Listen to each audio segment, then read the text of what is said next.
Bismillahirrahmanirrahim. Assalamualaikum warahmatullahi wabarakatuh.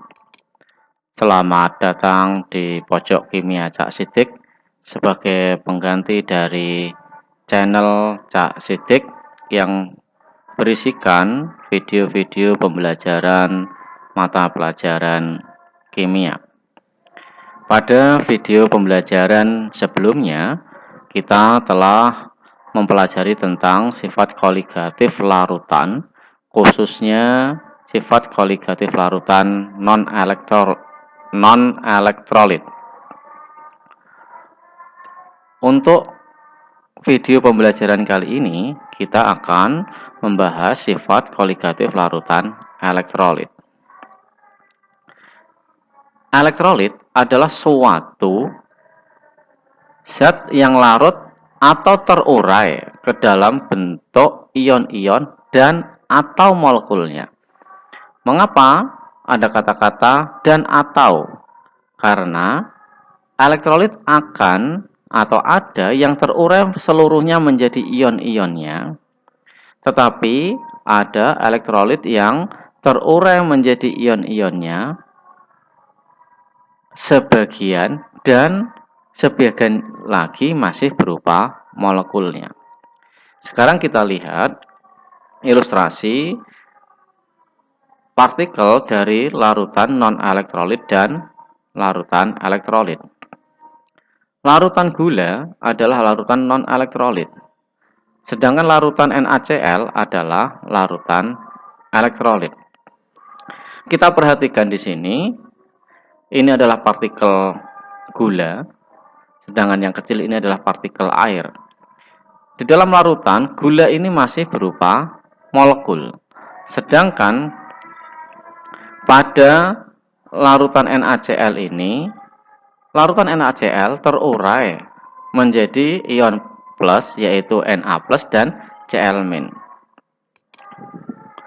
Pada larutan NaCl terurai menjadi ion-ionnya, sehingga partikelnya semakin banyak menyelimuti pelarut. Sekarang apa pengaruhnya pada sifat koligatif larutan? Semakin banyak partikel zat terlarut, maka sifat koligatifnya semakin besar.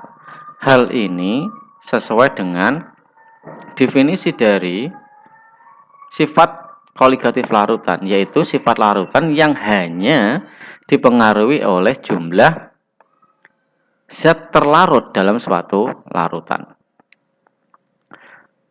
Pengaruh kuantitatif dari larutan elektrolit pada sifat koligatif disebut dengan faktor Van Hoff, yaitu I, yang nilainya adalah seperti ini. I sama dengan 1 plus N-1 kali alfa.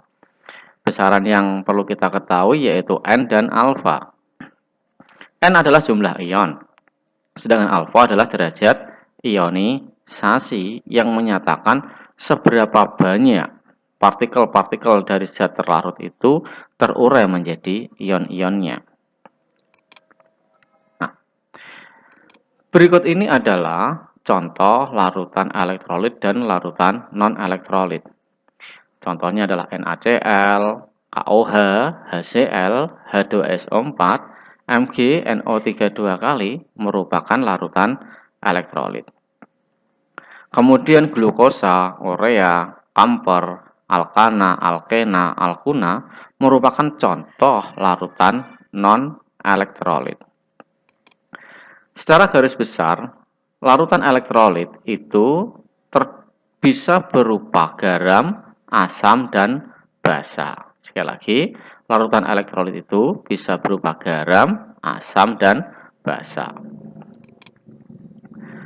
Sekarang adalah ini yang terpenting di dalam penyelesaian permasalahan sifat koligatif larutan, yaitu ionisasi larutan elektrolit. NaCl terurai menjadi Na plus dan Cl-. N-nya 2, jumlah ionnya 2. Dari mana ini? Yaitu 1 Na plus, 1 ion Na plus dan 1 Cl-, sehingga jumlah ionnya 2.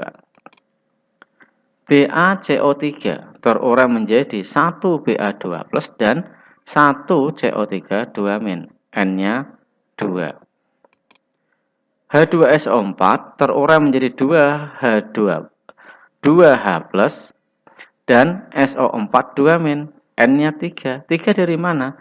Yaitu 2H plus dan 1 SO4 2-. Untuk AlCl3 jumlah ionnya ada 4. Dari mana? Yaitu 1 Al3 plus dan 3 Cl-.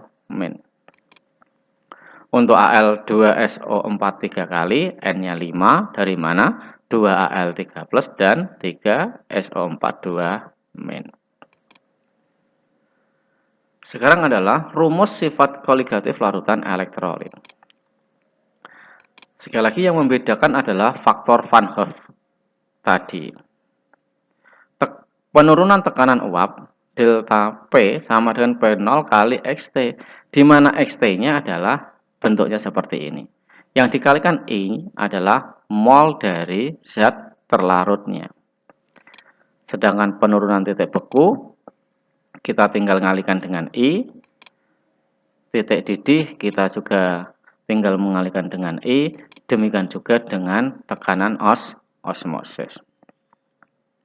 Untuk sifat koligatif larutan non-elektrolit, I-nya nilainya 1. I-nya nilainya 1. Tetapi, kalau larutan elektrolit, I-nya lebih dari 1. Sekarang kita mencoba masuk ke soal. NaOH merupakan elektrolit kuat. Ini kata kuncinya, elektrolit kuat. Sebanyak 20 gram NaOH dilarutkan ke dalam 180 gram air jika diketahui tekanan uap air murni pada suhu 30 derajat Celcius sebesar 33 mm Hg, tentukan tekanan uap larutan pada suhu tersebut. Kita bahas pada slide berikutnya. Yang diketahui adalah massa NaOH 20 gram, massa air adalah 180, P0-nya 33 mm Hg. Berapa tekanan uap larutannya? Yang terpenting adalah langkah pertama, kita mengionisasikan NaOH. Untuk apa? Untuk mengetahui N-nya. N-nya 2, yaitu 1 Na plus dan 1 OH-. Alfanya 1. Dari mana alfanya 1? Dari kata-kata elektrolitnya kuat. Kita cari I-nya dulu, masukkan dalam rumus, ketemu I-nya 2.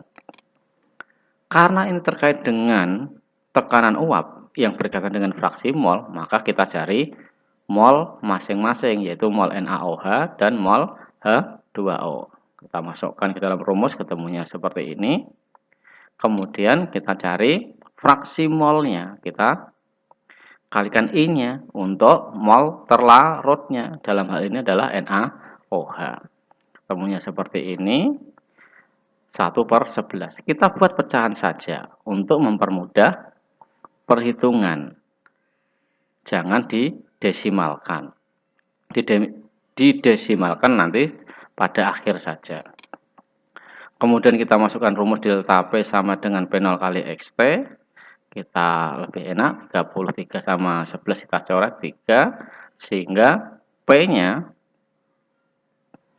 tekanan uap larutannya adalah P0 dikurangi delta P. Ketemunya 30 mm Hg.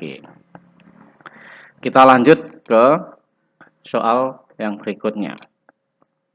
Ke dalam 250 gram air dilarutkan 3 gram asam asetat. Jika larutan mendidih pada suhu 100,1664 derajat Celcius, tentukanlah derajat ionisasi alfa dari asam asetat. Diketahui parameternya ini. Kita ke slide berikutnya, pembahasan. Yang diketahui massa air, massa asam asetat, MR-nya, Hb, Tb. Dari Tb ini kita bisa mencari delta Tb, yaitu Tb